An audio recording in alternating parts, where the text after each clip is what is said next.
¿Está grabando? Sí. Bien, buenos días a todos y a todos los que estáis hoy aquí y gracias por venir a este seminario. También saludamos a quienes luego nos puedan ver en el canal de YouTube que está alojado en nuestra página web, ¿no? Donde ya hay 26 vídeos de seminarios y conferencias anteriores. Hoy realizamos el tercer seminario de laboratorio que se puede decir, pero es muy pretencioso esto, es una sinergia resultante de dos proyectos de investigación. El proyecto de Noria, que el investigador principal es el profesor Roger Campione, que está aquí, que es Desafíos teóricos, éticos y normativos de la inteligencia artificial, y el proyecto Retinader, que continúo yo, sobre los retos de la inteligencia artificial para el Estado social y democrático de derecho. Y quien me imparte en el seminario es la profesora Patricia García Majado, que forma parte de los dos grupos de investigación de los proyectos, que demuestra su imprescindibilidad para los proyectos. No creo que necesite mucha presentación, pero creo que parecía al menos inconveniente hacer una pequeña reseña curricular sobre todo lo que tiene que ver con el tema que hoy nos ocupa. Patricia García Majado es profesora de doctora de Derecho Constitucional de nuestra universidad. Él ya está acreditada como profesora contratada doctora y como profesora titular de la universidad. Y entre sus líneas de investigación, una de ellas es la del impacto de la inteligencia artificial en el Estado social y democrático de derecho, y en particular en la función de creación normativa. Un poco sobre lo que va, si la inteligencia artificial estaría derecho.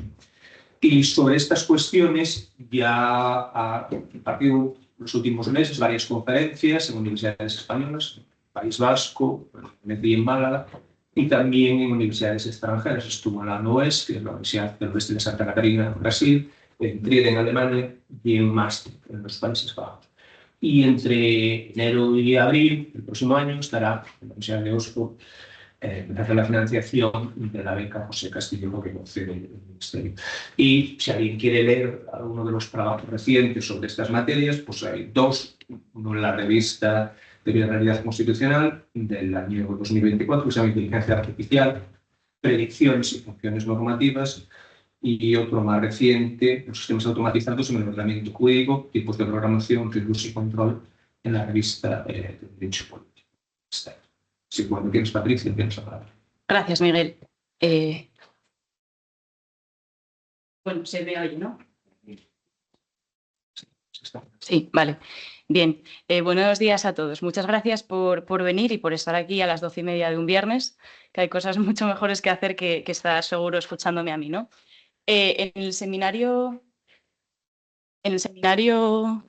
No. Vale. En el seminario de hoy, como decía Miguel, voy a tratar de ofrecer unas reflexiones, veremos que son un poco teóricas, sobre cómo si la IA puede funcionar o no como un poder normativo, ¿no? O si lo es. En este sentido, como posiblemente sepáis, en el ámbito de la inteligencia artificial proliferan mucho los trabajos que son más sectoriales o más aplicativos, es decir, cómo la IA opera en un determinado campo o cómo afecta a determinados derechos fundamentales, ¿no? Singularmente, pues intimidad, de protección de datos, libertad de expresión, etcétera. Pero creo que no existen o no existen tantos trabajos de corte más teórico o más dogmático como que traten un poco de categorizar o de analizar desde un prisma más dogmático el asunto.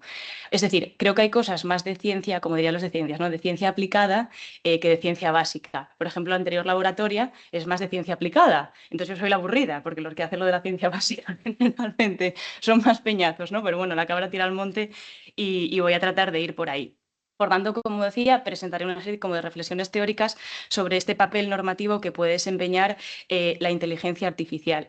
Esta cuestión, la que voy a abordar, creo que ha recibido tradicionalmente, bueno, estos últimos tiempos, menos atención doctrinal. Y creo que la que la ha recibido singularmente desde un punto de vista, ¿no?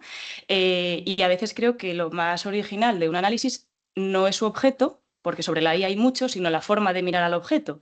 Y entonces, si transitamos igual por otra metodología, pues llegamos a unos resultados, unas conclusiones distintas, aun cuando estemos mirando lo mismo, ¿no? Yo creo que voy a tratar de mirar de otra manera algo, ¿no? un fenómeno. Y luego, pues como os podéis imaginar, estamos en un laboratorio, pues lo que voy a presentar son ideas en construcción, es decir, yo no tengo un trabajo cerrado que os venga a presentar las conclusiones a las que he llegado, sino que os voy a presentar unas ideas que son las que yo les estoy dando vueltas para ver si os encajan, no os encajan, en definitiva, para que me digáis qué pensáis, o sea, el seminario invertido, como la clase, ¿no? Entonces, bueno, que son ideas en construcción y no definitivas. Bueno, quizás todos sepamos lo que es la inteligencia artificial, pero me parecía necesario empezar por ahí para empezar a explicar, ¿no? Y ahora que tenemos una definición normativa, porque es la que nos ofrece el artículo 3 del reglamento, pues sabemos que los sistemas de IA son aquellos que son plenamente autónomos y que a partir de cierta información de entrada, que son los inputs, generan con sus algoritmos, operaciones y computación, cierta información de salida, en forma de predicciones, de estimaciones, de probabilidades, de recomendaciones, etcétera. Lo relevante son dos cosas, al menos jurídicamente me parece, ¿no? Que es que son ellos mismos quienes crean los parámetros para actuar, no se los da un humano, no están preprogramados, sino que ellos mismos, a través de la información que reciben, infieren los criterios o parámetros, las pautas con las que tienen que trabajar. Y en segundo lugar, que se adaptan y aprenden solos, de manera que si les entra nueva información, ellos son capaces de reconfigurarse y actualizarse y seguir funcionando, ¿no? Por eso decimos que son sistemas a los que yo ahora mismo, vamos, me voy a referir porque la inteligencia artificial es algo más amplio, pero de aprendizaje automático, porque obviamente aprenden solos, ¿no? Explicado de forma muy sencilla. Por tanto, me parece que quedan fuera del estudio, de este estudio, esos otros sistemas que se llaman expertos o sistemas basados en reglas, en los que la programación, los parámetros con los que funciona el sistema le vienen dados desde fuera, desde un humano. Entonces, la máquina ya es un ejecutor, pero aquí en la IA creo que hay un componente creativo más grande, ¿no? Y por tanto un mayor nivel de autonomía. Bueno, pues siendo esto así, me parece indudable, porque todos lo sabemos, que la IA tiene gran impacto a nivel social, pues influye actualmente en un amplísimo abanico de cuestiones. Por ejemplo, quién puede ser despedido o contratado, qué seguros o préstamos tenemos, qué noticias vemos en una red social, qué opiniones se priorizan dentro de las redes sociales, quién accede a ciertas prestaciones, qué beneficios penitenciarios, de qué beneficios pueden gozar los reclusos, qué contenido puede ser eliminado de una red social, incluso a veces pues el precio que pagamos por determinados bienes o servicios, ¿no? Entonces, la IA se ha convertido en una herramienta que tiene fuertes implicaciones a nivel social.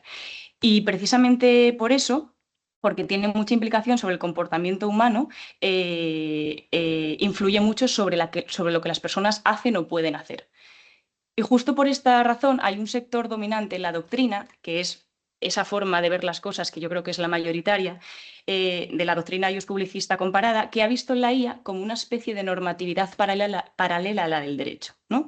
Es decir, este sector doctrinal bebe un poco de las reflexiones iniciales de Lessig, que decía lo de code is law. El código es derecho, ¿no? Entonces decía Lessig, bueno, junto con la arquitectura, junto con las normas sociales, junto con el mercado, la tecnología también es usada para controlar, limitar o facilitar ciertas conductas. Y en ese sentido, dice Lessig, lo mismo, algo parecido al derecho, ¿no?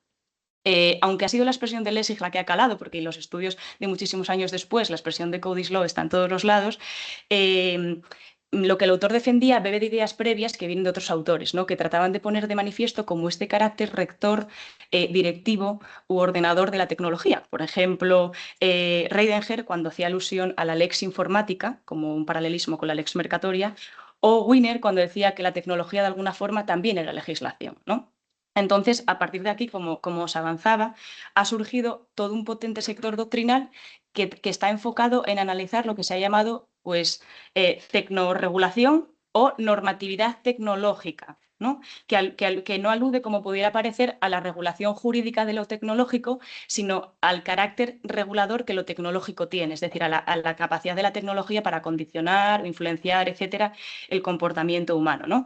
Este sector doctrinal, que es muy potente, es muy amplio, surgió mucho antes de la eclosión de la inteligencia artificial, pero se consagró, digamos, como una corriente de pensamiento grande con el advenimiento de la IA, porque si ya estaban convencidos de que la tecnología tenía potencial directivo o regulador de la conducta, pues con la IA vinieron a conformarlo definitivamente, ¿no? Porque es mucho más intensa la implicación que tiene en la actividad humana. Entonces, el impacto de estas corrientes que propugnan el carácter normativo de la tecnología y más concretamente de la inteligencia artificial conducen a un resultado relativamente claro, ¿no? Que es que la IA para ellos se está convirtiendo en una especie de ordenamiento paralelo, ¿no? En la medida en que es capaz de condicionar más que lo hace el derecho mismo la conducta humana, debido a pues, la alta sofisticación que tiene y la alta penetración que tiene también en las actividades diarias del ser humano. Por tanto, esta dualidad, de hecho, ellos mismos la ponen de manifiesto, ¿no? Dicen que junto a la normatividad jurídica o legal, hay una normatividad tecnológica, hay como un doble plano. Esto es lo que dice Hildebrand, ¿no? De manera que, digamos que las normas se escinden en dos. Unas son las jurídicas y otras son estas tecnológicas, que en el fondo, bueno, son códigos, son reglas, son cosas informáticas, ceros y unos, pero bueno, que son normas también, ¿no? Entonces hay un despliegue normativo y por eso me parece que es fácil verlo, aunque ellos no lo digan así, como que hay dos ordenamientos, ¿verdad? Entonces, lo que me interesa destacar aquí es que para ellos la normatividad de la inteligencia artificial deriva de la capacidad de influencia que la IA tiene sobre el actuar humano. Es decir, piensan que es normativa porque como condiciona o influye en el actuar humano, tiene efectos normativos, ¿no? Tiene naturaleza normativa. Es decir, tratan de buscar en los efectos fuera del sistema, en los efectos o en las consecuencias que produce, tratan de fundamentar ahí la normatividad del sistema. Claro, este punto de vista encaja muy bien con las tesis, entre comillas, ¿no? Encaja bastante bien con las tesis del pluralismo normativo. De hecho, la mayor parte de la gente, de los autores que piensan así, son personas que están de acuerdo, o quiero decir, o que adoptan una metodología también pluralista, es decir, están de acuerdo con que más allá del ordenamiento jurídico existen otros ordenamientos que tienen sus propios fundamentos de validez y que son autónomos. Y por tanto, este es uno más. Desde esa perspectiva no les resulta difícil encajarlo, porque como ellos viven en una constelación de ordenamientos, pues uno más no importa, ¿no? Entonces, si tenéis solo un sistema normativo, hay varios autónomos y con sus propios fundamentos de validez. Y no solamente en términos territoriales, que es lo que más o menos se ha estudiado hasta ahora, es decir, que hay un ordenamiento internacional y cómo nos integramos en él, sino en términos materiales. Es decir, hay otros órdenes distintos al del derecho que de alguna forma también crean derecho, aunque no lo hagan formalmente a través de las normas que conocemos, porque con sus reglas son capaces de condicionar la conducta humana, ¿no? Y modelar la sociedad misma. De hecho, por eso dicen que esta normatividad tecnológica, como la llaman ellos, está encapsulada pues, en reglas técnicas, en códigos informáticos y constituyen como una capa adicional a las normas provistas por el ordenamiento jurídico positivo. Y por tanto, es una especie de nuevo derecho más allá del Estado que, en este caso, digamos que surge de los grandes poderes privados de nuestro tiempo, que son las empresas tecnológicas. Por tanto, digamos que de la lex mercatoria hemos ido que ahí también empezamos a pensar si había pluralismo o no, hemos transitado a la lex informática con Internet y todo esto y ahora estamos ya en la lex AI. La cuestión es que hay mucha lex, ¿no? Al margen de la positiva. Esto es la primera parte de su razonamiento, ¿no? Lo que pasa es que cuando llegan hasta aquí hay un segundo salto. Y una vez que asumen esa naturaleza, digamos, normativa de la inteligencia artificial, en la medida en que ellos ven que este nuevo orden tiene mucha influencia sobre los derechos y libertades fundamentales, dicen, de alguna manera, ¿no?, que realiza funciones materialmente constitucionales la IA, ¿no? Porque de alguna forma tiene un componente regulador de los derechos y libertades pues muy fuerte, porque condiciona pues, cómo nos expresamos en Internet, incluso el sentido de nuestro voto o lo que pensamos, es decir, cuestiones relacionadas con los derechos fundamentales. Y eso creo que explica que la literatura académica en este ámbito está muy permeada por el léxico constitucional. Es decir, le empiezan a meter el adjetivo de constitucional. Eso es lo que veo yo, ¿no? A un montón de cosas informáticas como para juridificarlo, como si fuera una cuestión de nombre solo, ¿no? Entonces, algunos ejemplos de esto que estoy diciendo, ¿no? Wiener ha hablado de la constitución técnica de la sociedad. Lo que viene a decir es que, bueno, junto con una constitución normativa hay una constitución técnica, porque estos artefactos tecnológicos constituyen materialmente un modelo de sociedad y conviven con las normas, ¿no? O Eduardo Celeste, que va un paso más allá de Lessig y en vez de decir que el código es derecho, el tradicional code is law, lo transforma y dice que code es constitution, ¿no? Que el código es la constitución. En el sentido de que el código, los algoritmos regulan la conducta humana en la esfera digital, ¿no? En el ámbito tecnológico. Y por eso nos llama la atención que este mismo autor, con otros, por ejemplo, hayan considerado que los términos de uso, ¿no?, de las grandes plataformas en los que se regulan ciertas modalidades de ejercicio de los derechos dentro de ellas sean las nuevas constituciones y que tienen tono constitucional, porque materialmente regulan los derechos dentro de esa esfera, ¿no? Es más, han llegado a hablar de la constitución de Airbnb. Claro, desde una perspectiva es posible que nos explote la cabeza desde una perspectiva, ¿no? A ellos no. Entonces, claro, ven constituciones en muchísimos sitios, no solamente normas, sino constituciones. Entonces, estas aproximaciones, que simplemente os puso algunos ejemplos, me parecen como las versiones contemporáneas de las corrientes constitucionales materiales del pasado, ¿no? Digamos que son los nuevos espacios o los nuevos sitios donde identifican ahora la constitución material, que ya no es que esté en normas formalizadas o no como constituciones, sino que las hayan también en documentos de naturaleza contractual o incluso en códigos informáticos. Es decir, la corriente material ha súper evolucionado, ¿no? Porque la desformalización ahora es jurídica, es decir, están cosas que ni siquiera son normas, ¿no? Luego lo veremos.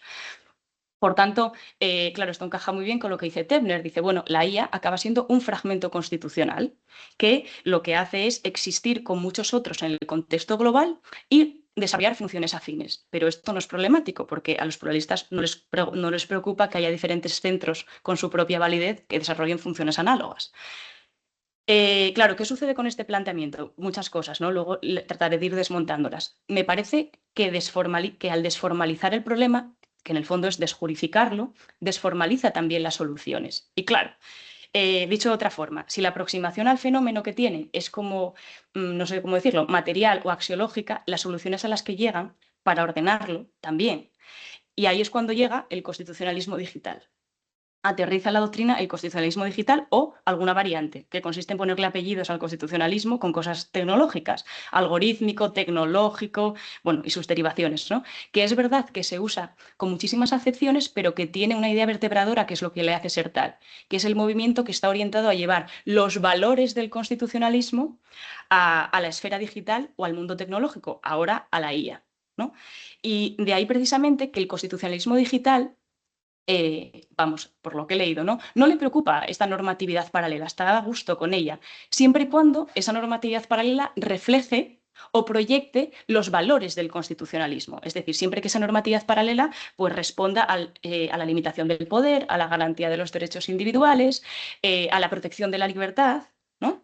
Y por tanto, no le importa que ese nuevo orden esté sujeto a normas, sino que esos valores se proyecten. O sea, lo que importa es que la IA sea legítima, aunque no sea legal. Es decir, estamos fuera otra vez de las normas, ¿no? Y lo que importa es que proyecten valores democráticos, pero no que esté juridificado ese poder ni sometido a normas. Por tanto, el constitucionalismo digital, así entendido al menos, es como era el constitucionalismo en sus inicios, mera ideología, ¿no? Es un movimiento normativo. En ese sentido, me llamaba la atención, que el otro día pues lo encontré por internet buscando estas cosas, que Anthropic AI, que es una app de estas tecnológicas, lanzó Constitutional AI, que es una aplicación, bueno, un sistema de IA que trata de ser entrenado con una suerte de constitución que contiene como los principios básicos para que la IA pues, sea honesta, no engañe, no dañe a las personas. Y bueno, esto es un anecdótico, pero lo que me llamaba la atención es que la forma de que fuera constitucional era ponerle una constitución que fuera ética y por tanto que la forma de entrenarla fuera con unos principios asociados al constitucionalismo de igualdad, de respeto a derechos, pero en fin, obviamente valores, ¿no? Traducidos en normas. Es decir, la IA es constitucional porque es ética o la IA es democrática porque es ética, ¿no? Estos postulados, como adelantábamos, igual son compatibles pues sí, con una cierta idea del constitucionalismo, esta que acabo de explicar, pero me parece que son más difíciles de compatibilizar con una idea de constitucionalismo en el sentido de ordenamiento que está presidido por una Constitución como norma suprema. Es decir, si esto, tal y como ellos lo analizan, lo vemos desde una óptica más formalista, más positivista, creo que no encaja, ¿no? Y eso es lo que voy a tratar de ofrecer, la otra mirada. Claro, si aceptamos lo que ellos dicen, yo creo que lo que ellos están diciendo es que la IA es un poder ajeno al ordenamiento con su propio fundamento de validez y su propio funcionamiento y, por tanto, es prejurídico, es metapositivo y nada tiene que ver con el derecho, ¿no? Y me parece que esto ya lo vivimos, ¿no? Es decir, al igual que el pasado lo hicieron los monarcas, el Parlamento, la Iglesia u otros sujetos, la IA, si es así, en ese esquema sería pues como un nuevo soberano. De hecho, se ha empezado a hablar de la soberanía algorítmica, y no solamente para aludir a quién debe liderar el proceso de gobernanza o de regulación de la IA, sino para aludir a la emergencia de un sujeto soberano que, a diferencia de los tradicionales, pues ya no tiene naturaleza privada, ya no se desarrolla a cinta, pública o está dentro del Estado, ¿no? A cinta del Estado, sino que tiene naturaleza privada y trasvasa ampliamente las fronteras estatales. Por tanto, si la IA es soberana, la Constitución no es soberana. Y si la Constitución es soberana, pues la IA no puede serlo. No puede haber dos soberanos, ¿no?, juntos. Eso, la primera crítica, crítica formalista que le podríamos hacer a estas perspectivas. Y la segunda, claro, podríamos decir, vale, hay un segundo ordenamiento y resulta que estamos sometidos a una normatividad que viene de unos centros tecnológicos que carecen de legitimidad democrática, de transparencia, etc.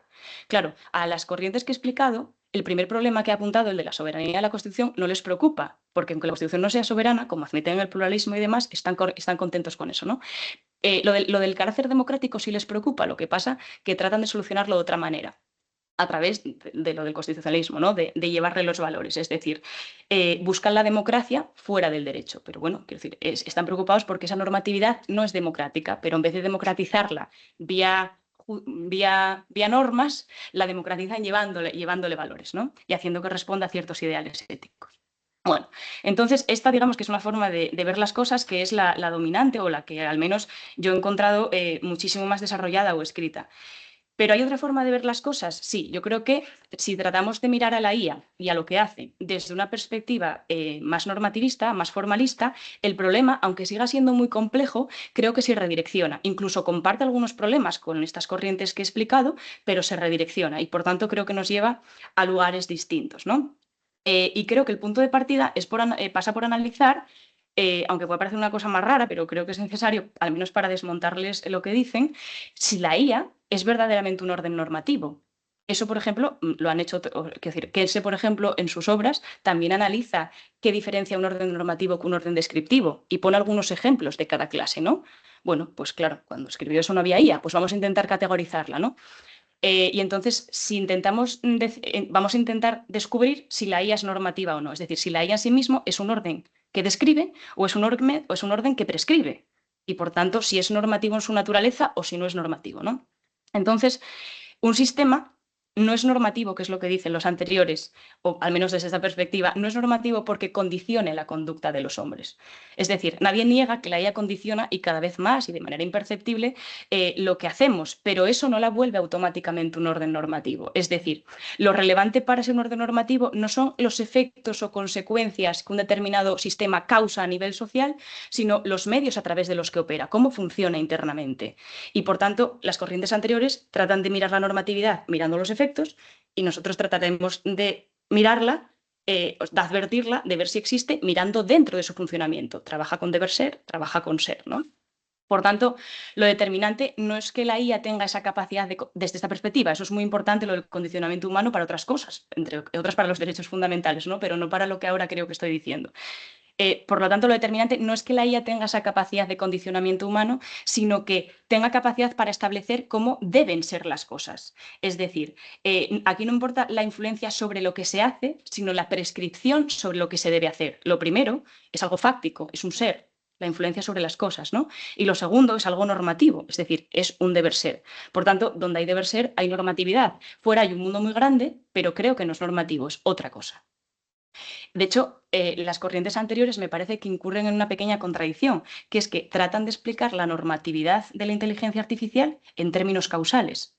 Es decir, si la IA es la causa de ciertos comportamientos, estás trabajando con la causalidad, que es lo propio que hacen las ciencias descriptivas, no con la imputación, que es lo que hacen las normativas. Entonces, tratas de explicar la normatividad desnormativizando el fenómeno, ¿no? Es un poco, eso me parece que es una incoherencia en la que incurre. Bueno, por tanto, ¿dónde estaba?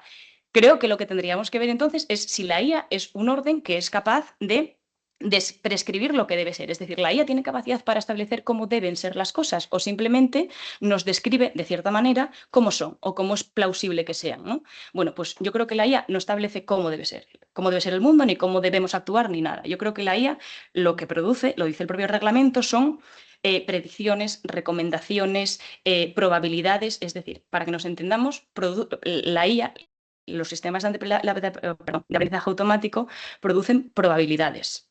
Probabilidades, es decir, generalmente son números, ¿no? Nos decía Noelia, que es la chica que tenemos en el proyecto, que los sistemas de aprendizaje automático son de dos clases. O clasifican, son sistemas de clasificación o de regresión.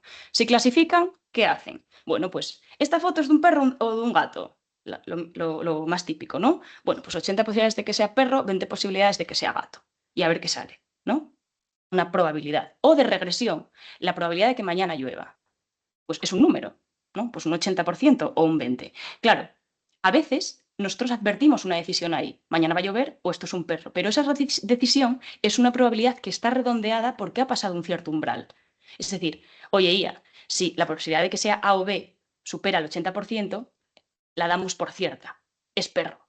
Si no llegas, es gato, pero detrás de esa decisión hay un cálculo probabilístico, ¿no? Entonces, la IA, me parece, dicho esto, que lo que dice es que posible que cierta persona vuelva a reincidir, o que es muy probable que te guste esta serie, o que tienes un riesgo bajo de impago, o que es poco probable que en ese barrio y a esa hora se cometa un delito, como tantas otras cosas, ¿no? O que este contenido es muy posible que sea discurso del odio, pero no dice que todas esas cosas deban suceder y tampoco dice qué debemos hacer si eso sucede. Es decir, no anuda un deber ser a lo que ella constata. Eso, como veremos, yo creo que es lo que hace el ordenamiento, ¿vale? Entonces, si el derecho, digamos, funciona con la ecuación de si A debe ser B, para que nos entendamos que proceso es normativo, creo que la IA lo hace con otra que es distinta, que es si A es posible que sea B. Y en ese puede ser, me parece que pertenece al mundo puramente fáctico, es decir, no es normativo, es gradual, o como diría Paco, es borroso, ¿verdad? Entonces, entre que algo no es y que algo es con total certeza, hay un montón de gradaciones que son las que transita la IA. Ese es el puede ser, porque incluso cuando algo es al 100% de seguridad, la IA no está diciendo que deba ser, está diciendo que es con total certeza. Hay 40% de posibilidades de que fulanito sea culpable. Si esas 40% de posibilidades se convierten en 100% de posibilidades, la IA no está diciendo que deba ser culpable, está diciendo que es culpable. Y luego que se condene o no es algo que decidirá el ordenamiento. Es decir, me parece que la IA lo que hace es constatar fácticamente algo, pero no decir que algo deba ser o que algo deba producirse, ¿no? Y por tanto, me parece que funciona como un mecanismo para reducir la incertidumbre generalmente fáctica.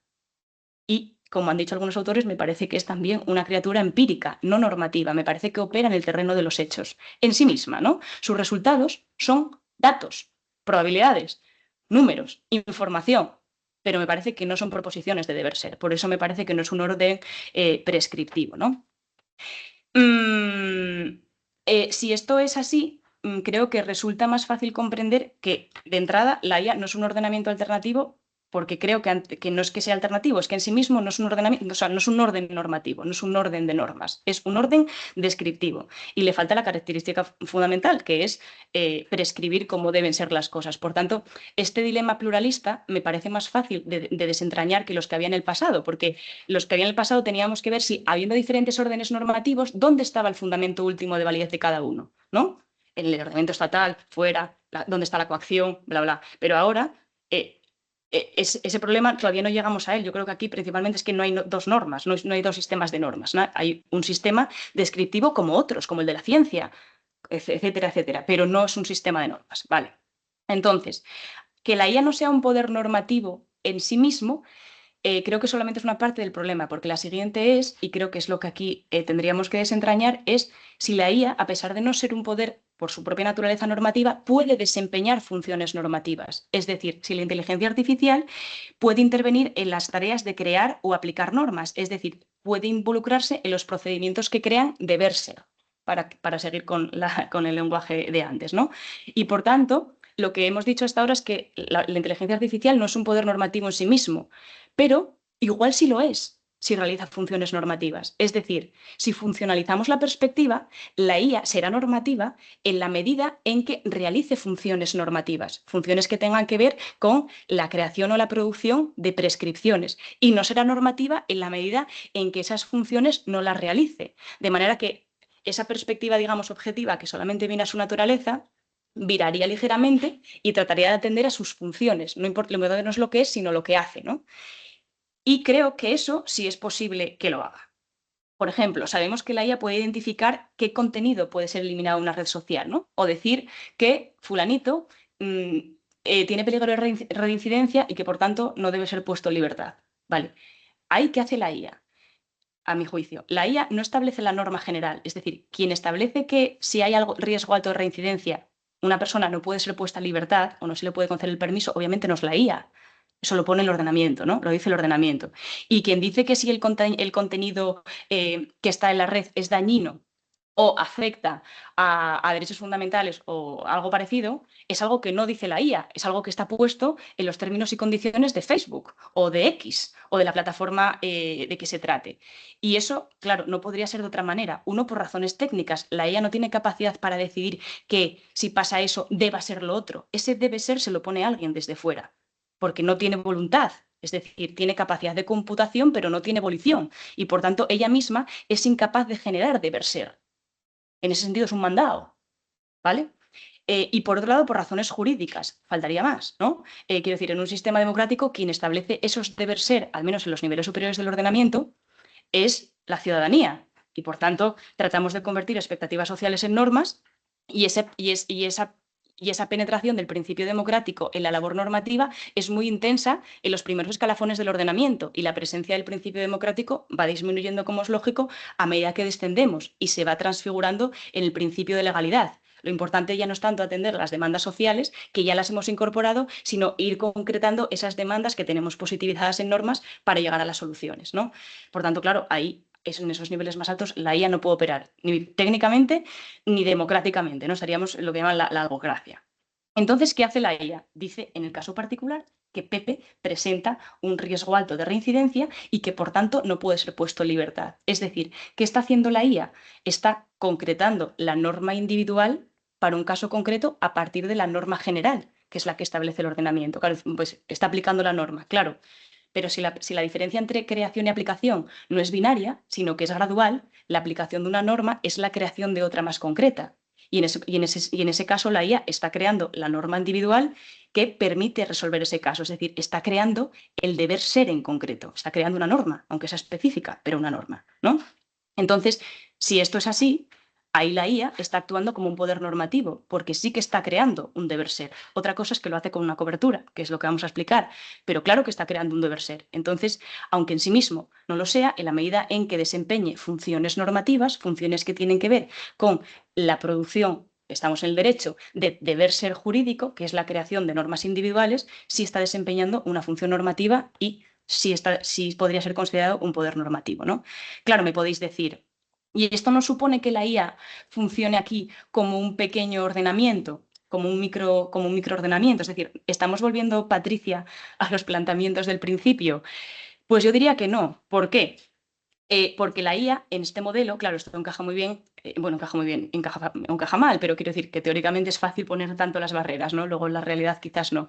¿Por qué? Porque no estamos ante un microordenamiento, no estamos en el modelo anterior, porque aquí la IA aparece como un poder constituido, es decir, está subordinado a la Constitución y disciplinado jurídicamente, y por tanto la Constitución sigue siendo norma suprema y es ella la que se abre a incorporar este material de otro ordenamiento. Y por otro lado, las decisiones a las que llega la IA, es decir, explicado de otra manera, las decisiones a las que llega la IA son datos, estimaciones, probabilidades. Se convierten en norma porque el ordenamiento ha decidido conferirles esa validez. Es decir, es el ordenamiento el que hace pasar a un dato de la naturaleza de dato a la naturaleza de una norma. Es decir, es el salto ese del ser al deber ser es porque es el ordenamiento quien le confiere validez jurídica a esos productos que la IA arroja, a esos outputs. Si no, si el ordenamiento no se lo hubiera concedido, sería material extranormativo. Datos, información, estadísticas, probabilidades, es decir, cosas que están fuera del sistema. Pero en la medida en que el ordenamiento decide integrarlas y conferirles una labor, las está normativizando. Es decir, en términos lumanianos, ¿no? El ordenamiento se abre desde su propia autorreferencialidad, se abre a otras expectativas, que en este caso tienen la forma de probabilidades, estimaciones o lo que sea, pero desde las propias reglas que disciplinan el sistema, no desde fuera, porque entonces nos lo estamos cargando, ¿no?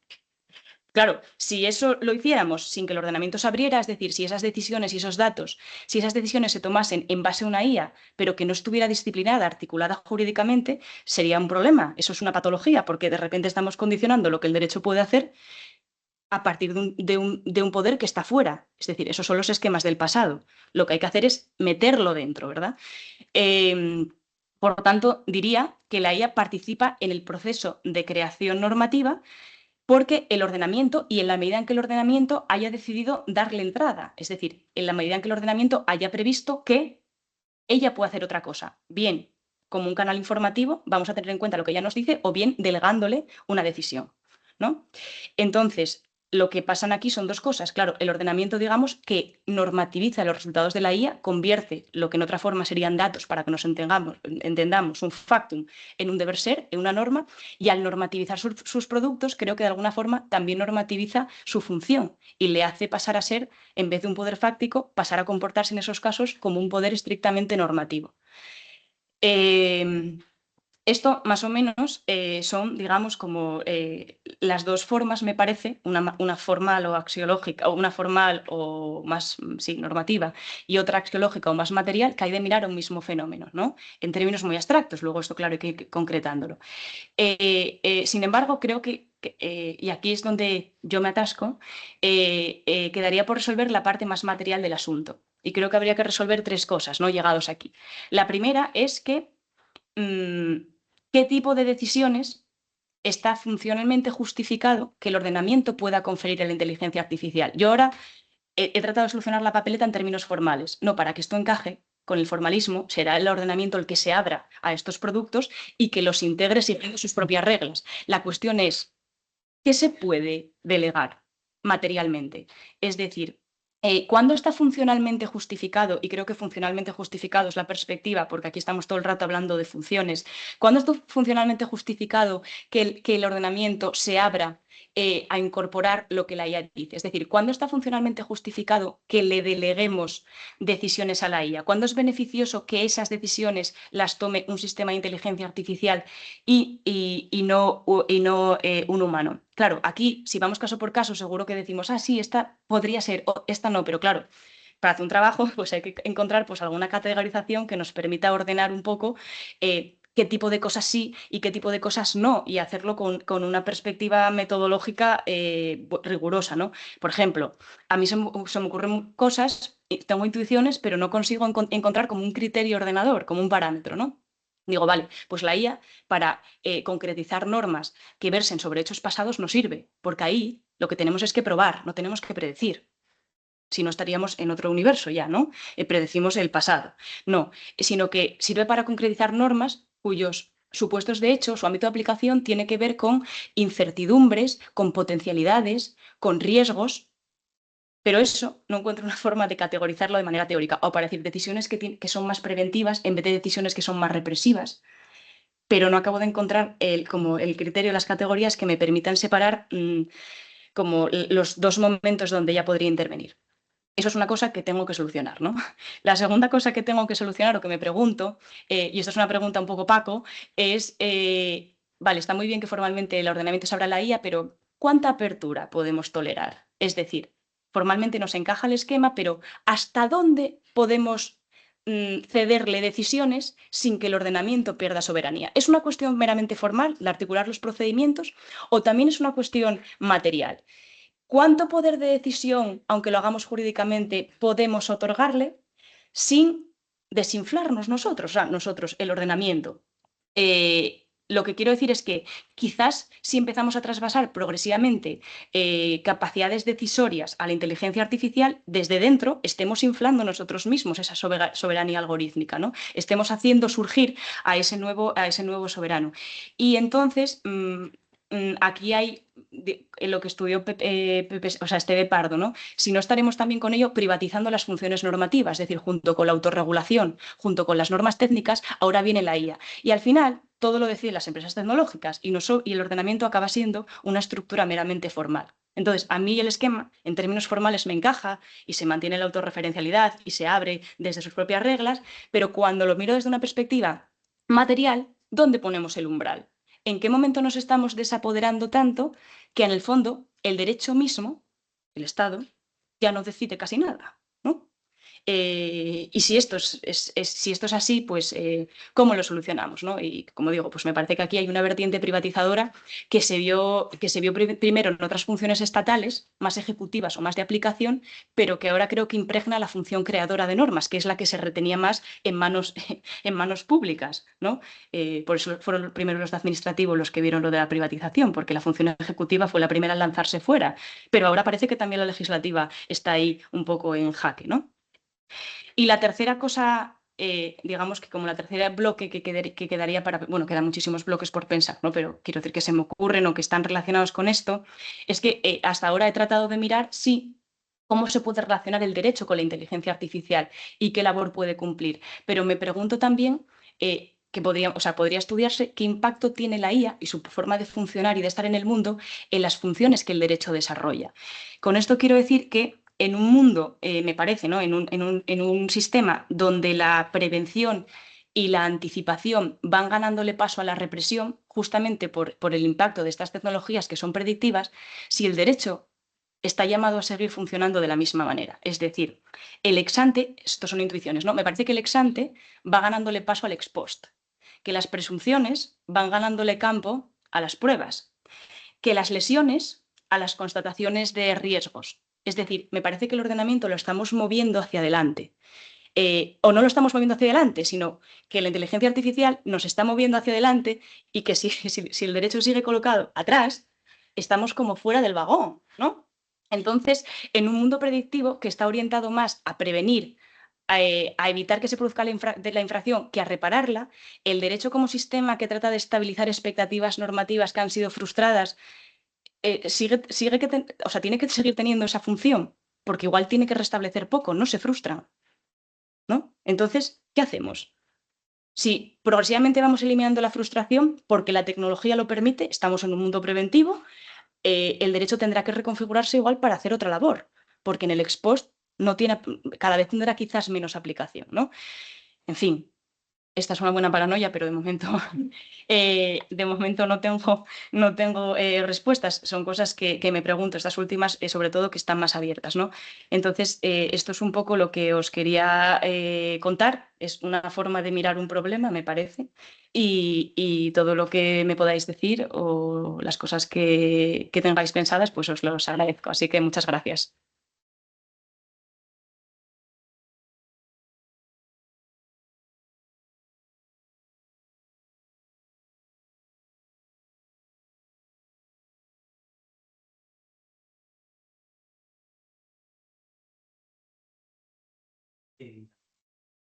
Su invitación al diálogo a este ámbito, además de distintas perspectivas, de distintas disciplinas y de laboratorios que hay de diálogo, no por terapia para vuestra intervención. Nacho. No estaba pensando, o sea, una reflexión final.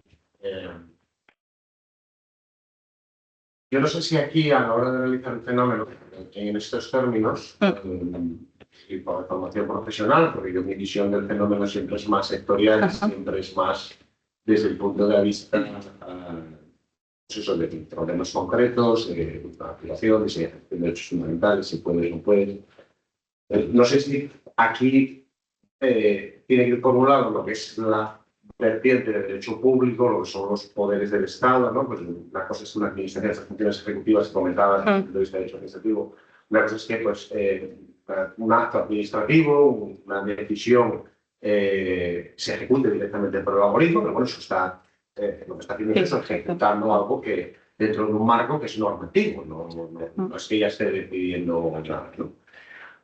O que una resolución judicial pues, se pueda automatizar de acuerdo con unos parámetros, con unos precedentes judiciales, eso se entrena y a partir de ahí, en función de las circunstancias concretas, se decide. Yo creo que bueno, eso a priori, cuando lo piensas, es decir, bueno, pues que sea un algoritmo el que adopta la decisión administrativa, se te concede una subvención o se te deniega la subvención, o se te concede, pues pienso,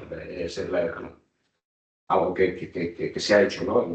En otro proyecto del que hemos hablado, el Poder Judicial por concurso de personas físicas, exoneración del pasivo, de la deuda, ¿no? Que tú tienes contraída o no, alguna resolución del proyecto. Eso resulta como mucho más fuerte desde el punto de vista de este prisma de cuál es el rol que tiene la inteligencia artificial en el sistema normativo, ¿no? Que los otros ejemplos que estabas mencionando de pues, los términos de Facebook, que es manifiestamente ilícito y que no, ¿no? Y este comentario, este post no, porque hay una infracción de pues, el derecho al honor, es una exaltación de, bueno, no sé, del nazismo, y tenemos muy claro con los parámetros jurídicos que manejamos que esto es inconstitucional, ¿no? Yo creo que tiene una intensidad distinta. Y que es cierto que en el fenómeno privado que a mí me toca y que yo estudio, este control ex ante, ¿no?, que te referías, se está dando por bueno. O sea, que eso, por ejemplo, pues lo que ha dicho el Tribunal de Justicia de la Unión Europea en materia de copyright cuando se planteó, oiga, que esto es censura algorítmica, el obligar a que las plataformas, cuando Polonia interpuso el recurso, ¿no?, contra la directiva de copyright. Bueno, bien, pero esto es lícito. O sea, esta censura algorítmica, que sobre la que la gente tanto se quejaba, esto es lícito. Pero realmente ahí yo no veo que esté ejerciendo ningún tipo de poder normativo, ¿no? Porque en realidad lo que está es, insisto, nuevamente, como tú estabas diciendo, generando una predicción, en el caso de copyright, además sumamente precisa, porque por la tecnología que se puede llegar a utilizar en una plataforma como, por ejemplo, YouTube, es prácticamente el 100%. El sistema de marca de agua, que es muy costoso, bueno, una serie de tecnologías ahí. Pero luego siempre te queda el control a posteriori. Entonces, no lo sé. O sea, yo ahí veo como una clara bifurcación entre lo público y lo privado. Luego, en realidad, a ver, esa primera parte, lo de que es que condiciona esa perspectiva material, yo eso no lo compro, porque también condiciona el marketing. Sí, claro. Es decir, ahora El fútbol. perspectiva nuestra privada, pues, manipulación de los consumidores, pues, bien, y el marketing toda la vida del señor que ha sido. Claro, lo que hace es que sea mucho más preciso, bien, y eso tenemos un cambio, ¿no?, en la magnitud. Pero no es nada nuevo, la personalización de precios. O sea, si había una feria en Oviedo, pues lógicamente los hoteles te suben el precio, ¿no? O sea, entonces, bueno, no sé si esa división público-privado tiene sentido a la hora de acotar esto, y Sí. ya digo, yo pensando sobre todo esto en el derecho administrativo y la faceta judicial, ¿no?, de automatizar procesos, porque, bueno, eso, a priori suena como muy fuerte, ¿no? Para un profano en la parte pública a día de hoy como yo. Vale. No lo sé, Sí. no lo sé. Sí, gracias, Nacho. Sí, yo también me lo pregunto, si a la hora de estudiarlo podemos poner en el mismo plano cuando esta se usa en la esfera privada que cuando se usa en la esfera pública. Pues seguramente no. Yo aquí los puse como ejemplos de que intervenían aplicando normas más generales, ¿no? Unas de naturaleza más contractual y otras de naturaleza pública, justamente para evidenciar que estaban en todos los lados. También creo que muchas veces los ejemplos a los que tú te referías no son inteligencia artificial, son sistemas meramente expertos. Por ejemplo, los que conceden la ayuda X, la beca X o Bosco, no es un sistema de inteligencia artificial, es un sistema basado en normas, de forma que todos los parámetros están en la norma y lo que hace el algoritmo es ejecutar algo que la norma ha previsto. Y por tanto, en vez de ejecutarlo el funcionario, lo ejecuta la máquina. Pero me parece que eso no cambia tanto nuestro modelo de funcionar, es decir, tiene unos retos y demás, pero ahí me parece que el esquema se mantiene mucho más fácil de ver, ¿no? Es decir, no estamos creando un contenido innovador. El contenido normativo está entero en la norma. Cuando la IA entra, está diciendo cosas que la norma no dice. Y hay un contenido adicional de componente creativo que no está previsto por el ordenamiento, ¿no? Y creo que eso pues, es más difícil, y por eso no es lo mismo pues, un sistema que te filtra quién tiene derecho a la beca MEC o quién no, que pues, un sistema que te dice esta persona es posible que vuelva a reincidir, cuidado con ella, ¿no? Porque está manejando un montón de criterios y de parámetros que no están previstos en la norma. Lo que incide la reincidencia es algo que decide ella con todo el material que tiene. Y ahí hay un componente innovador. Y luego la bifurcación del público a lo privado, sí, ahí no te sé contestar, intuyo pues que no tiene la misma intensidad, pero también creo que se privatiza cada vez más, es decir, que esas fronteras entre el derecho público y lo privado cada vez son más sutiles, porque el derecho privado está entrando en muchísimas esferas públicas y también hay actuación pública que está entrando en las empresas privadas, ¿no? Entonces, me parece que esas fronteras cada vez son más borrosas, pero fuera de ahí, la aplicación concreta con las diferencias normativas que pueda haber en uno y otro caso, eso tendría que estudiarlo. Fondo. Sí. Sí.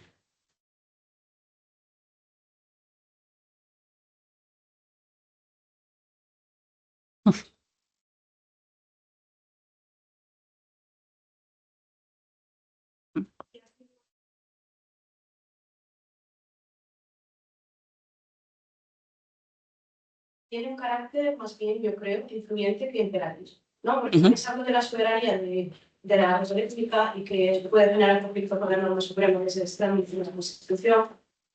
Pero yo quisiera saber por qué no se incorpora entonces a nivel jurídico un principio de transparencia algorítmica, ¿no? Porque si te influye a nivel personal, es decir, tomas decisiones o tú voluntariamente acudes a esta herramienta, porque son un principio de transparencia, pero también sepas dónde llegan esos algoritmos, ¿no? Para que te genere, bueno, porque sea un sistema abierto, comprensible, y asimismo controlable, ¿no? Que va a garantizar lo que he dicho también, derechos fundamentales, y con ello que estemos en el escrutinio democrático y judicial, ¿no? Esa es la pregunta también que no parecería posible.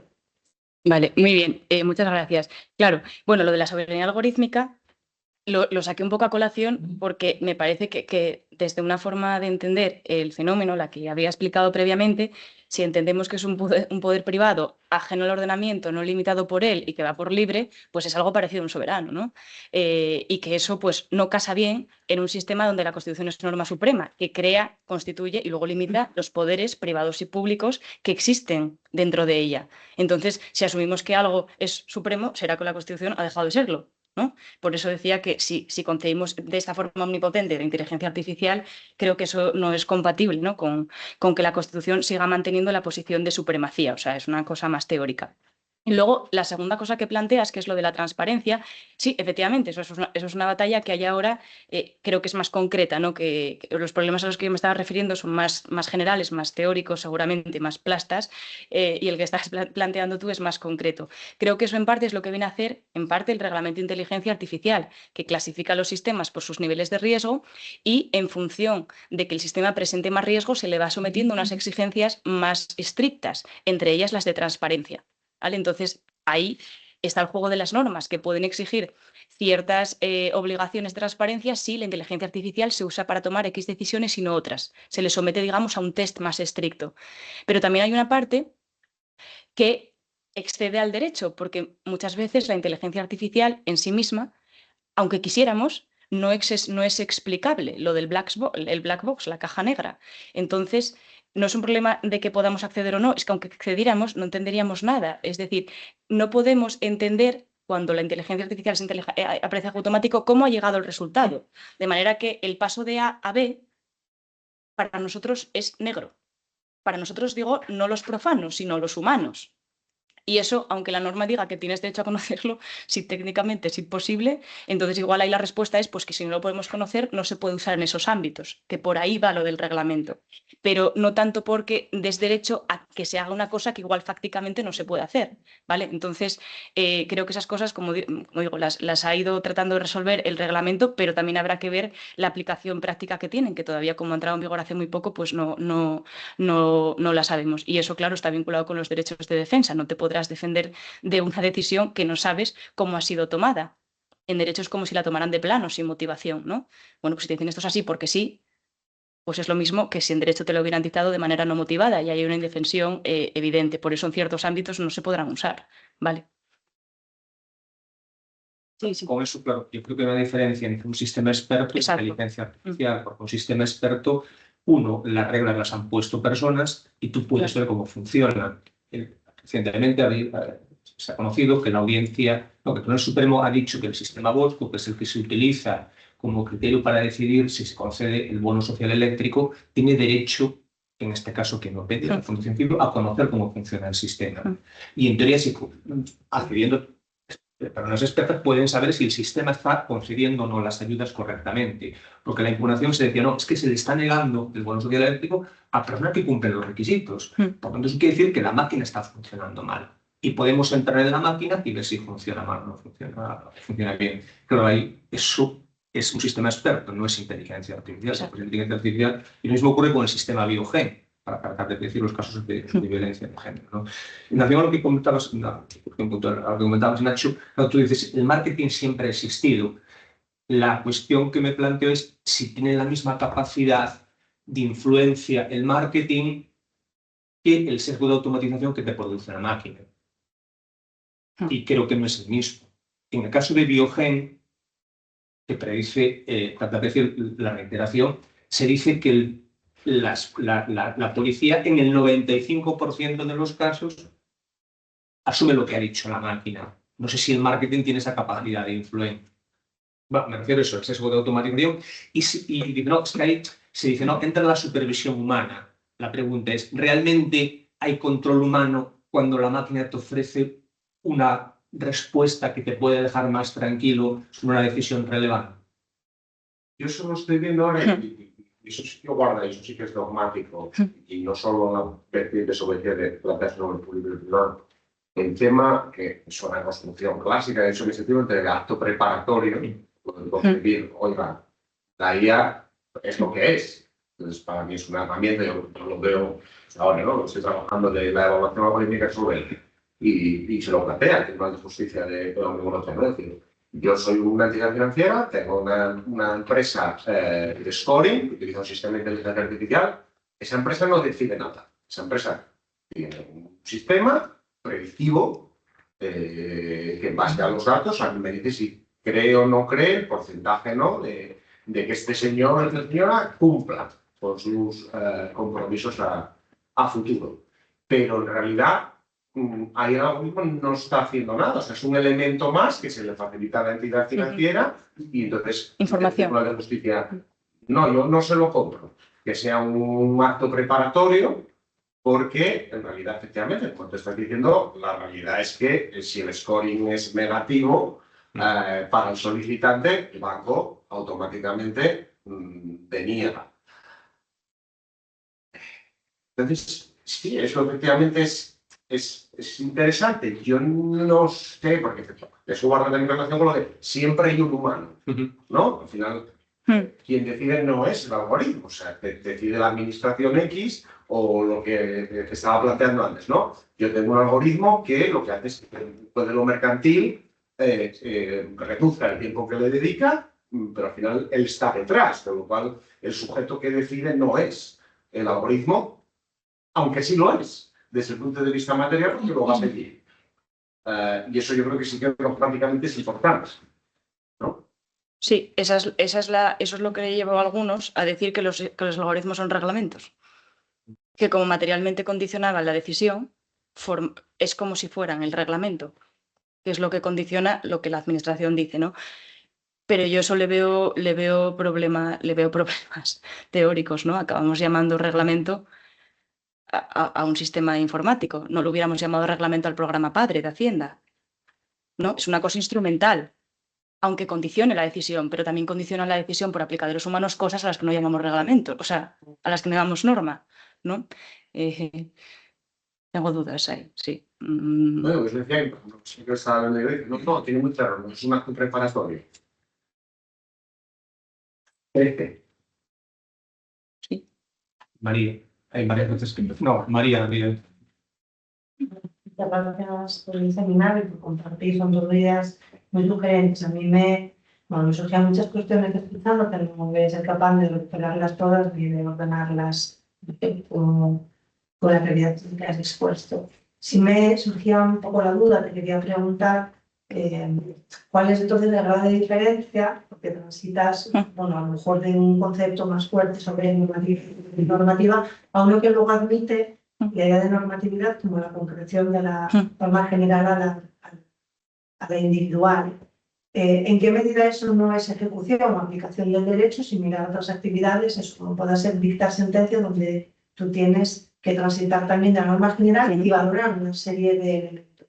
No sé si el mayor problema, si tiene, o sea, se entronca con lo que tú planteas, cuando hay elementos de discrecionalidad, que es algo que tratamos en algún seminario también, ¿no? Y por lo tanto, donde a lo mejor no valen solo los elementos arreglados, sino que incluso a la hora de resolver, igual, hay una subvención, hay una valoración material, imagínate que cuánto impacto, beneficio puede traer este proyecto para lo que sea, o en el ejemplo que mencionas de poner en libertad. Entonces, yo entiendo que en la medida en la que hay ese elemento de una valoración que es discrecional, haya habido intentos, no sé si todas las teorías que mencionabas al principio van en esa línea, de intentar que se subordine a los valores necesariamente constitucionales, ¿no? Y de ver la función que está realizando ahí, en esa transición, haciendo una valoración que va más allá del elemento del lado. No sé si eso no se puede llamar ya ejecución, pero es decir, y tiene ese elemento de creación, pero bueno, entiendo que plantea ese problema. Y también en lo que planteáis, claro, en las relaciones de sujetos privados, ¿no? Tecnológicas, con las redes sociales, o que no deja de ser un problema que plantea la horizontalidad de los derechos, Claro, ¿no? sí. Hacia horizontal y, por lo tanto, desde ahí yo entiendo que tenéis, por ejemplo, una auditoría que es muy razonable que estén, porque no es lo que tiene que ver con la arquitectura y la elección que sean relaciones privadas en las que entiendo que hemos tenido dificultad a veces, ¿no? Entendiendo que, bueno, pues como esto es algo privado, pues si tú no te interesa, tú no te haces una red social y no, pues a lo mejor lo que tenemos que valorar es que en el momento que está en la respuesta no puede ser esa y por lo tanto tiene que extenderse. Y supongo que una parte, pero eso no lo sé, también es una pregunta que lanzo, es si a lo mejor mencionaba, ¿no? Como se ha dirigido más a cuestiones éticas, a una ética, no sé si es porque el derecho no ha llegado y entonces han intentado, ¿no?, abordarlo e incorporar esos valores, que son valores que están en las constituciones democráticas, a través de una ética, tal vez porque no lo hay ese derecho. A mí me parece muy interesante eso que planteas al final, me recuerda a las novelas de ciencia ficción, de literatura, pues nos hay un margen, ¿no?, para seguir en ella y nos haga pensar mucho. Gracias, María. Voy a empezar por la discrecionalidad. Claro, sí. Eso, de hecho, quienes han ocupado más de eso ha sido el derecho administrativo, porque como la IA se empezó a aplicar pues, en cuestiones más administrativas, quienes primero tuvieron ahí la liebre para pensar fueron ellos, ¿no? Y efectivamente eso ellos lo han resuelto así, es decir, donde entran los sistemas expertos es en potestades regladas y donde entra la inteligencia artificial es en potestades discrecionales, porque en los sistemas de potestades regladas, los parámetros con los que funciona el sistema son los de la norma, caso Bosco. Sin embargo, si la IA es un sistema que proporciona información adicional, esa información adicional solamente será útil en procesos decisorios donde ya haya margen de decisión, es decir, donde no estén prefijados por la norma, porque si no, esa información adicional, ¿yo para qué la quiero? ¿No? Y eso sí que lo veo, es decir, doy por hecho de que tienen que ser procedimientos o tienen que ser decisiones que tengan un margen de discrecionalidad grande, pero creo que eso es una parte, porque hay decisiones con amplio margen porque creo que la IA no nos da cualquier información, nos da una información que es probabilística, predictiva, y por tanto es una discrecionalidad que está matizada, porque de alguna forma es como proyectada a futuro, y no todas las decisiones discrecionales valoran riesgos, potencialidades y tal, algunas simplemente enjuician cosas que ya han pasado, ¿no? Entonces creo que son, o sea, esto son intuiciones, ¿no? Pero creo que no encajaría quizás en todas las decisiones discrecionales. Por ejemplo, eso, pues, cuando hay que constatar que hechos han sucedido, pues no podemos recurrir a una predicción, habrá que recurrir a pruebas, ¿no? Si algo ya ha pasado. O nos vale lo que diga la máquina, claro. Eso hacia atrás no vale, me parece. Claro. De aplicaciones máquinas de inteligencia artificial que lo que antes hicieron una mirada experta, no sé, mirando imágenes de una cámara para ver si es probable o no que fuera esta persona, qué rasgos reconoce, lo hace. Mira hacia el pasado, pero no acaba de ser una predicción de la probabilidad que tienes de que una persona sea la que está recogida en unas imágenes como una prueba de que fue la que hizo o dejó de hacer. Bueno. Sí, tengo que pensarlo. Vale, gracias, María. Por eso sí, lo de la discrecionalidad y las potestades regladas, eso lo han solucionado así, pero yo creo que hay algo más, ¿no? Hay algo más. Y luego en relación con la aplicación y la ejecución, claro, es decir, estoy entendiendo que todo acto de aplicación es, en el fondo, la creación de una norma más individualizada. Así, hasta que lleguemos al final del todo, donde solo hay fuerza, donde hay un acto puramente ejecutivo, y ese es el final de la cadena, ¿no?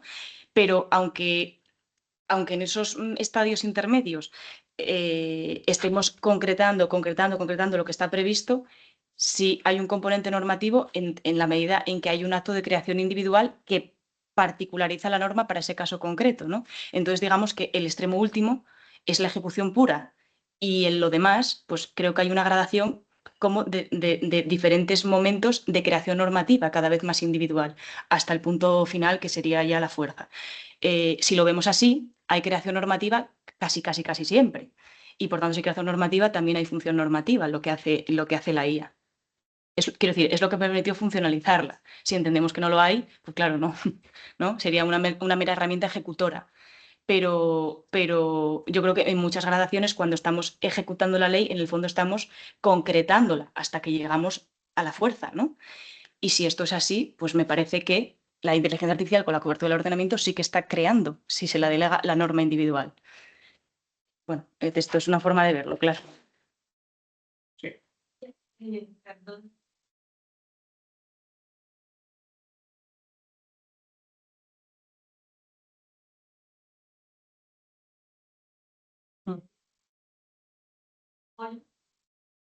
Perdón. Sí. Yo pienso que el derecho tiene que actuar ahí, en esta parte, expande de ese tiempo.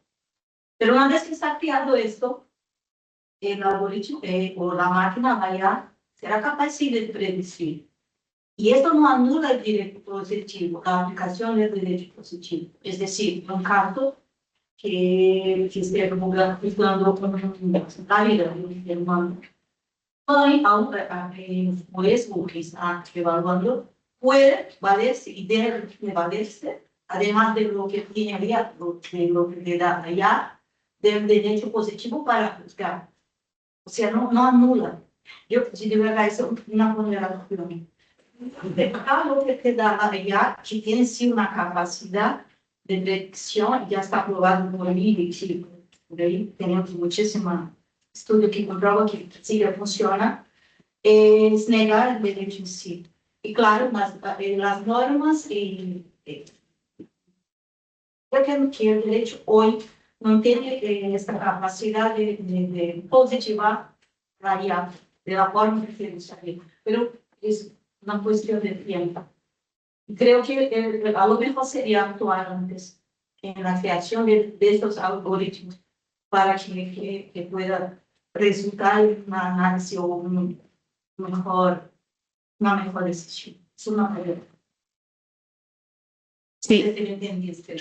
Sí, muchas gracias.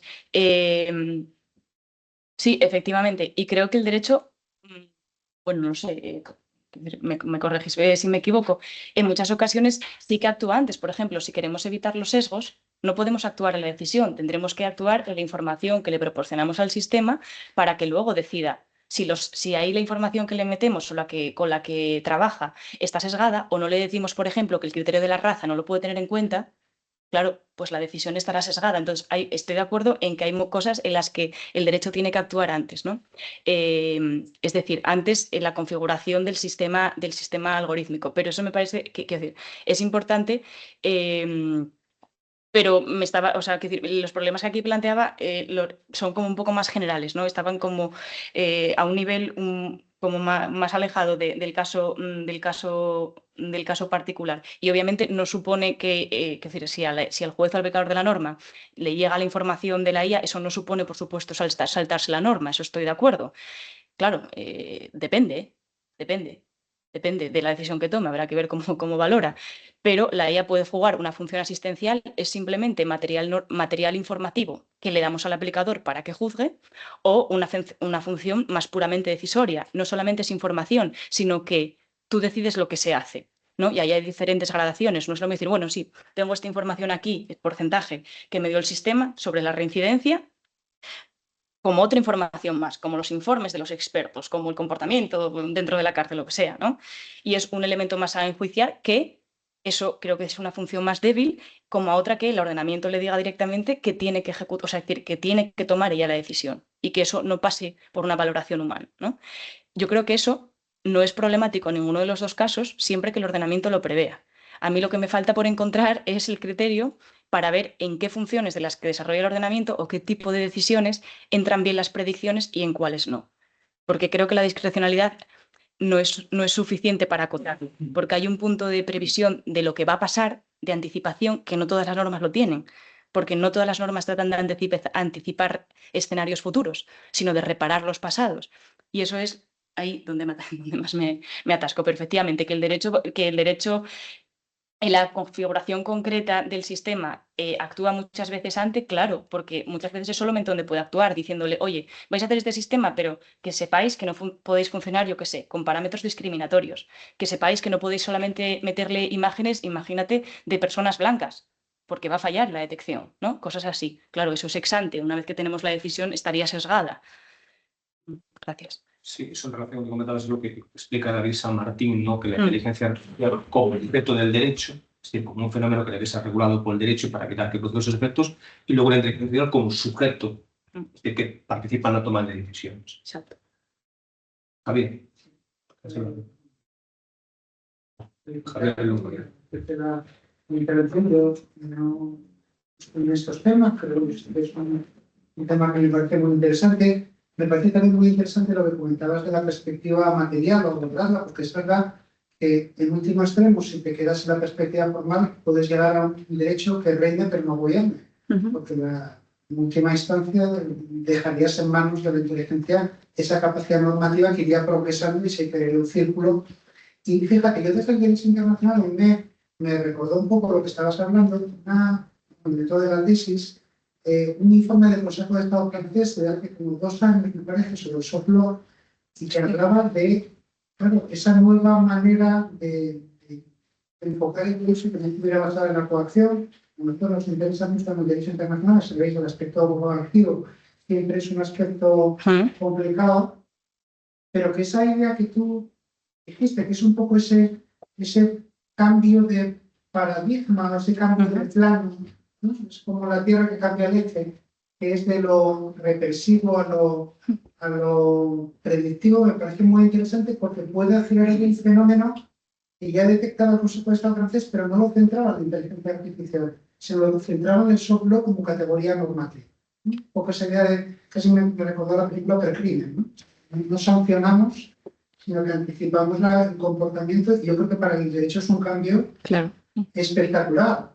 Es un cambio espectacular a nivel teórico, pero yo, por ejemplo, a la vez en el ayuntamiento, es un cambio brutal de ver toda la concepción política, toda la concepción normativa, todo. Entonces, bueno, se habló también aquí del fenómeno de la ética. Y yo, por ejemplo, en el caso mío que más estudié, que es el de los grupos de interés, yo sí percibía esa conexión del grupo de interés, de la ética, como aspecto para intentar, digo que de cierta manera, ¿cómo diría?, apuntalar esa debilidad del soft law. Y yo lo conectaría también con esa tendencia a lo predictivo que tú decías. Entonces me parece súper interesante cómo al final esto puede ser un elemento que acelere lo que hay, pero que lo acelere de una manera absolutamente exponencial. Y yo os digo que perdonad también porque yo tengo como lo mío, pero nunca me había... Pero bueno, a partir de ahora sí que intentaré mirar algo más de esto porque me parece muy interesante. Sí, sí, gracias, Javier.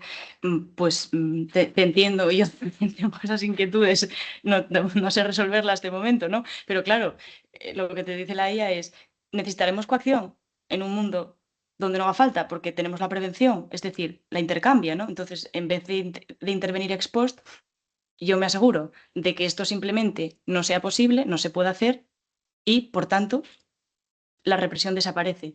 Y, por tanto, ahí lo que pienso es, entonces el derecho tiene que reorientarse como una herramienta, es decir, orientada a regular la prevención y cambiar un poco su función, porque la represión igual cada vez va a hacer menos. Quiero decir, estoy pensando muy teóricamente y seguro muy a largo plazo, ¿no? Pero hay mucha gente que esto ya lo ha dicho por escrito, ¿no? ¿Para qué hace falta la coacción en un mundo preventivo? ¿No? No llegamos a la infracción y, por tanto, no llegamos a tener que repararla. Estamos en un momento previo y, por tanto, te dicen, bueno, yo estabilizo las expectativas, pero por la fuerza. Simplemente hago imposible que la opción contraria se materialice. Claro, pero esto es un problema de libertad también. No podemos tampoco infringir.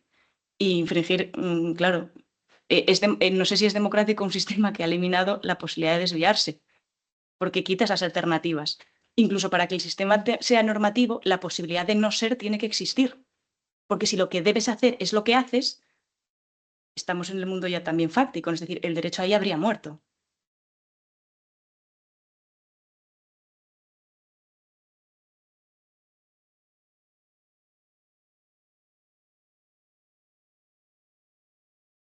Exacto. Sí. Solamente hay un camino posible, porque la política al final es opción y conflicto y capacidad de elegir. Pero a mí la verdad es que me parece que es un campo apasionante que o que ver cómo lo resuelves, pero... No creo que se lo pueda. No lo voy a resolver yo. Solamente detecto algunas cosas. Bien, si os parece, hacemos una última ronda, los que queráis hablar, para que conteste conjuntamente y podemos descansar, que es de clase por ahí. Si alguien quiere intervenir, Paco, Roger. Felicitar a Patricio por la que acaba de hacer, y sobre todo por el enfoque, un poco a contrapelo que se suele estar investigando ahora en inteligencia artificial.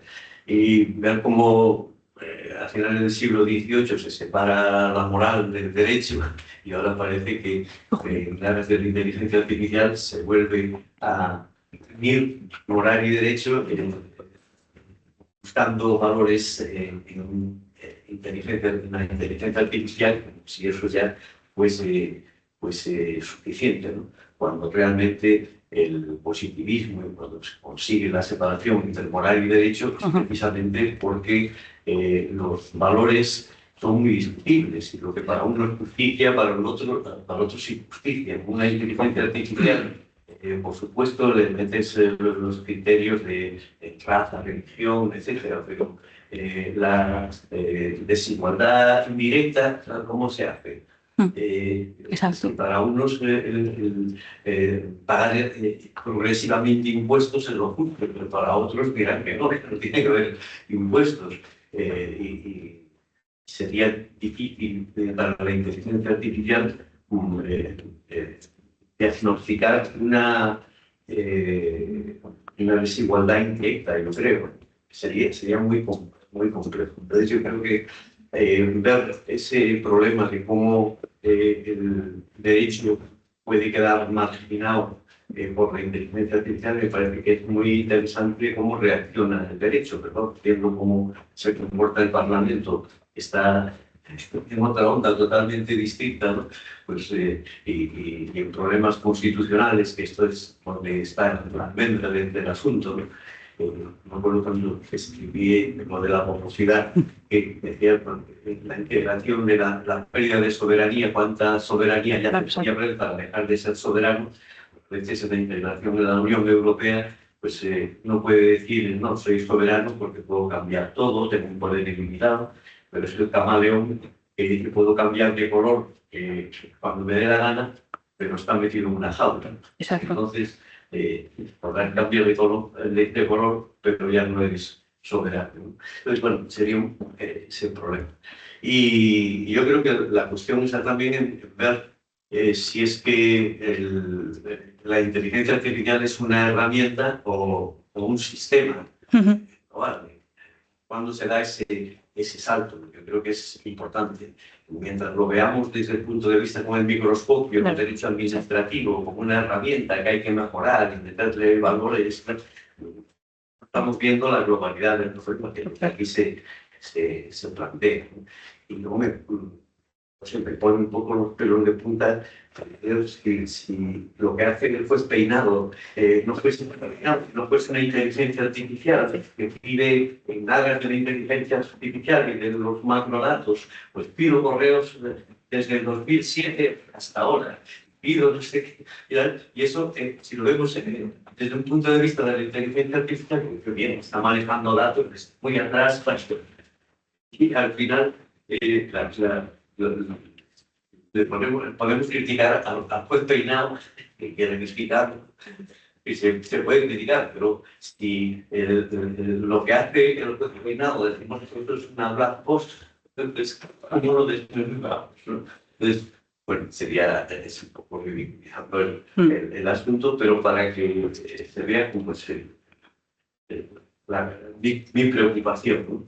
Y sobre la probabilidad, y concluyo ya, también es interesante ver cómo se gestiona o cómo se decide en función de la probabilidad. Recuerdo la tesis de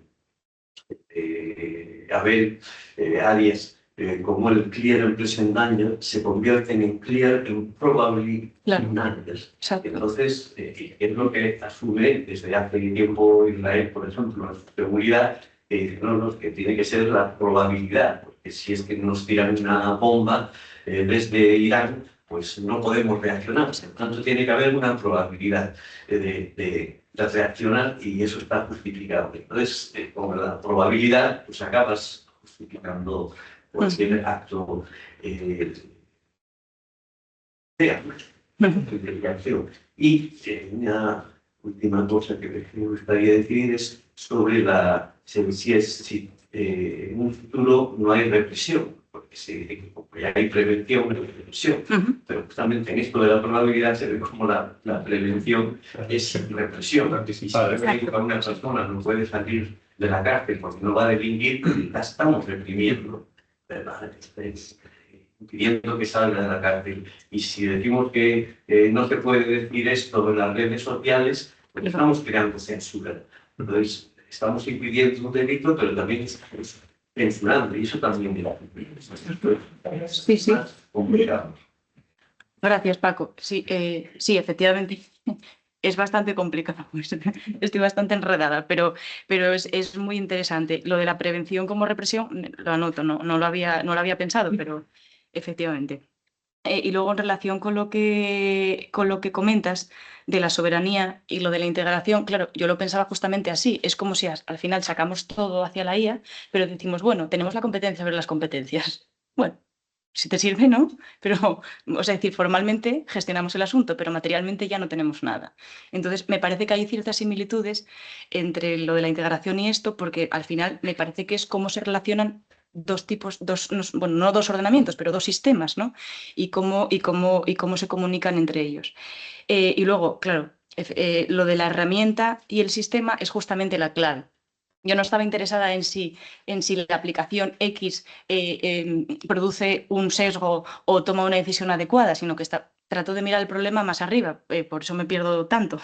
Pero que no me interesa tanto la aplicación de la IA a los casos concretos o en las cosas singulares o de manera más sectorial, sino que trato de analizar eso pues, en sí misma, qué es y cómo se puede relacionar con el derecho, ¿no? Y eso me parece que exige un enfoque pues, de derecho público que no esté centrado en las garantías concretas de la decisión en un caso dado, no porque no sean relevantes, sino porque el estudio creo que tiene otra perspectiva. Y en relación con lo de la probabilidad, claro, efectivamente, todo esto me recordaba que el otro día leí un trabajo de Chema Rodríguez Santiago que habla justamente de cómo nace el derecho del riesgo, ¿no? Y explica que surge del derecho de peligrosidad alemán y que va anticipando, es decir, va bajando el umbral de probabilidad de que algo malo acontezca para que el Estado pueda intervenir. Y por tanto, de la peligrosidad, algo muy probable, y entonces ahí ya hacemos algo, pasamos al estado del riesgo, que es poco probable, pero pesa más el bien jurídico protegido, que es la salud o el medio ambiente. Y por tanto, el umbral baja y se justifica antes la intromisión en la posición jurídico y fundamental de los sujetos, ¿no? Y me parece que esto también está relacionado. Y no sé, eso me lleva a pensar que no sé en qué medida los cálculos de probabilidad, por ejemplo, pueden entrar cuando estamos adoptando decisiones que tienen derechos fundamentales, ¿no? Que afectan a derechos fundamentales. Por una probabilidad puedes impedir X, ¿no? Pues que alguien diga algo solamente porque es posible que, es decir, o exigimos una probabilidad más alta o un umbral de certeza mayor cuando las decisiones que estamos tomando afectan a X cosas. Y por tanto, esa probabilidad tiene que subirse cuando nos acercamos al principio democrático y puede bajarse, ¿no? Como si fuera gradual, cuando las decisiones se alejan. Bueno, en fin, para seguir pensando, pero gracias, Paco.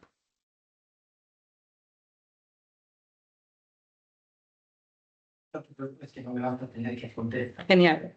Porque no te voy a hacer ninguna pregunta. Lo único es darte las gracias por los dos seminarios, el seminario sobre la inteligencia artificial y el seminario sobre la prevención. Y además, con eso me gustaría entrar, pero eso daría pie para otra cosa, en el momento en que se basa el Reglamento Europeo de Inteligencia Artificial. ¿Cuál es su filosofía? El riesgo. Claro. El riesgo es un peligro, daño que no se ha producido, pero que se puede producir. El momento en que, para afrontar la temática medioambiental, introducimos el principio de precaución, que es la precaución, hacer las cosas antes, cuidar las cosas antes de que se mueve todo. Sí, en el momento en que abandonamos el viejo principio liberal del daño, que era el del Criterion Present Danger, y es inevitable que acabemos retrocediendo, anticipando el momento de la intervención. El derecho internacional lo sabe muy bien, es todo hijo de la doctrina de la guerra preventiva, al fin y al cabo. Pero bueno, también quiero dar las gracias a los asistentes y participantes porque además nos permiten consolidar esta iniciativa. Gracias porque nos hace pensar que hacemos bien en seguir haciendo. Y gracias también por el planteamiento, el tema muy interesante y por la reflexión refinada, porque yo por ejemplo, claro, cada uno va a su negocio, ¿no? Pero yo habría sido mucho más brutal. Ante la cuestión de si la inteligencia artificial es un poder normativo, yo habría dicho simplemente que toda esa doctrina que tú has mencionado, que considera que en aras de un pluralismo normativo, sí, la inteligencia artificial puede ser un poder normativo, simplemente se debe a una mala comprensión, a una confusión entre dos aspectos del mundo, que son los hechos y las normas. ¿No? O sea, una cosa son los hechos, otra cosa son las normas, tú lo has explicado de una manera más articulada, pero a ver, está claro que los hechos influyen en las normas. Evidentemente, el tiempo condiciona las normas, pero eso convierte al tiempo en un poder normativo, ¿no? Exacto. Ojo, eso no significa que las normas pesen más en los efectos de lo normativo que los hechos, porque puede haber hechos que influyan más que las propias normas. Uno puede ser presidente del gobierno, pero es posible que las decisiones que toma influya más su spin doctor que él mismo. Eso puede pasar perfectamente. La cuestión a mí, que me parece más interesante en eso es esa confusión que no la hace un alumno de primero que haya cursado el tema 2 de teoría del derecho cuando le explicamos la diferencia entre causalidad e imputación, que es una diferencia muy básica. Entonces, no puedo pensar que pueda cometer esa falacia autorizada doctrina. Lo que yo me pregunto es si eso es simplemente el resultado de un error o si es malintencionado, si está hecho adrede. Lo digo porque a veces aquí todo el tema del marketing, de la superestructura y de la ideología también cuenta. En esto y con esto de la inteligencia artificial, pues se está haciendo bastante. Yo recuerdo hace unos años, en Italia, por ejemplo, se definió una nueva categoría jurídica, se dio una nueva definición jurídica a una categoría contractual que era el smart contract. No existe. Que en Italia sí hay una ley que define el smart contract. ¿Qué es? Es un programa informático cuyos efectos se aplican automáticamente en virtud de previsiones ya hechas por las propias partes. Técnicas de negociación, redacción y ejecución de contratos que habrían valido sin inventar nada nuevo. ¿Y por qué inventar una categoría contractual? Bien, porque si inventas la categoría contractual nueva, si das la definición nueva, haces ver que es nuevo, eso parece que cumple una función de legitimación a ojos de la comunidad de la contraclusa. Y eso se me ocurre a raíz de lo que tú no has mencionado una parte cuando has hablado de Anthropic, ¿no?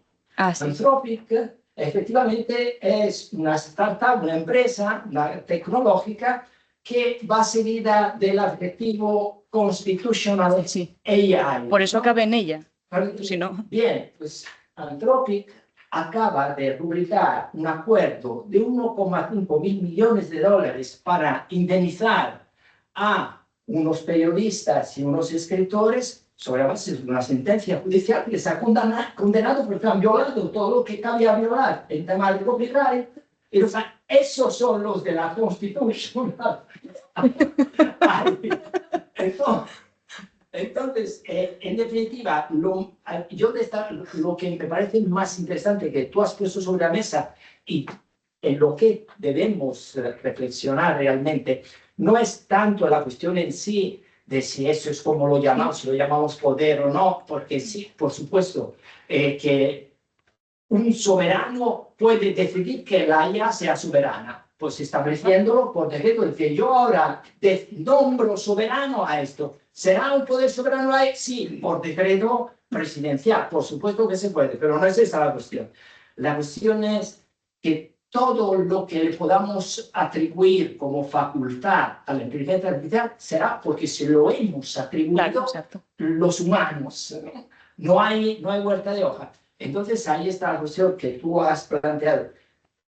¿Hasta qué punto lo que nos debemos preguntar es hasta qué punto esa delegación de autonomía, bueno, porque si usamos la IA como herramienta es porque nos tiene que ayudar y resolver problemas o hacer mejor cosas que nosotros trataríamos mucho, que hay muchas aplicaciones en este sentido. Claro, cualquiera se pone a descifrar el código de las proteínas a mano, cuando un AlphaFold lo hace maravillosamente bien. Pero hasta qué punto esa delegación de autonomía nos beneficia a los humanos o estamos confiando, delegando tanto para quitarnos responsabilidad, para decir, no, esto es un algoritmo, ya no somos nosotros. No, espérate, ahí tiene que haber una ponderación. Cuando tú escribes un correo, a mí el programa de correo en automático me pone saludos cordiales, cosa que no uso casi nunca, que demuestra que me conoce poco. Pone saludos cordiales, no pasa nada, tú allí delegas tu autonomía y le das a Enter y te aparece el saludo. Pero claro, ese mismo programa, si quieres, te escribe todo el correo. Esa es el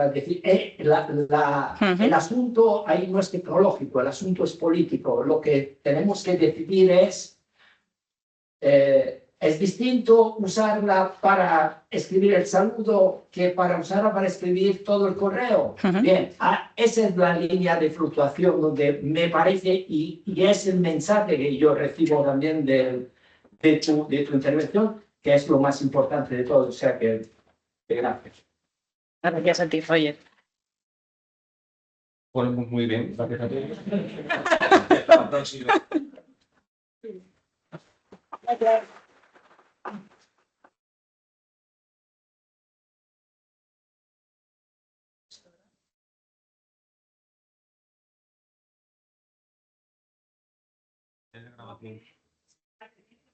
Tiene una